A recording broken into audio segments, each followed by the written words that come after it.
ناظرین، دلاویز کی نئی آنے والی ایپیسوڈ میں آپ دیکھیں گے کہ تمنا بیگم دلاویز کو فون کرے گی اور کہے گی کہ دلاویز، تم نے پھر میری باتوں کے بارے میں کیا سوچا؟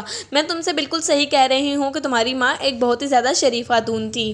دلاویز اس پر کہے گی کہ میں آپ کی باتوں پہ کس طرح سے یقین کر لوں، جبکہ میں تو آپ کو صحیح سے جانتی بھی نہیں ہوں، آپ کون ہیں مجھے نہیں پتا۔ اس پر اس کی تمنا بیگم کہے گی کہ تمہاری ماں کو تمہارے باپ نے برگلایا تھا اور اسے شادی کر لی تھی، جبکہ تمہاری ماں وہ ایک شریف عورت تھی، وہ بالکل بھی ایسی عورت نہیں تھی جیسا کہ تمہیں بتایا گیا ہے۔ اگر تمہیں یقین نہیں تو تم میرے گھر آ کر دیکھ سکتی ہو۔ دلاویز انتہائی پریشان ہو جائے گی اور سوچے گی کہ کیوں نہ میں وہاں جا کر دیکھوں۔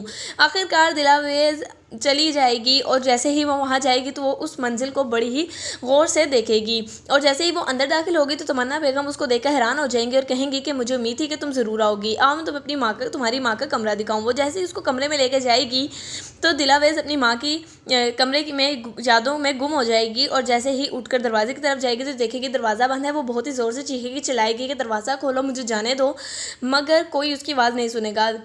آخرکار تمنا بیگم آئے گی اور کہے گی تمہیں کیا لگا تھا کہ میں تمہیں یہاں سے جانے دوں گی؟ دلاویز کہے گی کہ میرا ہاتھ چھوڑے، میں یہاں سے جا رہی ہوں۔ کہے گی رک جاؤ۔ اس کے بعد وہ شہاب الدین کو فون کرے گی اور کہے گی کہ تمہاری بیٹی اب میرے پاس ہے، میں بھی دیکھتی ہوں کہ تم کیا کر سکتے ہو۔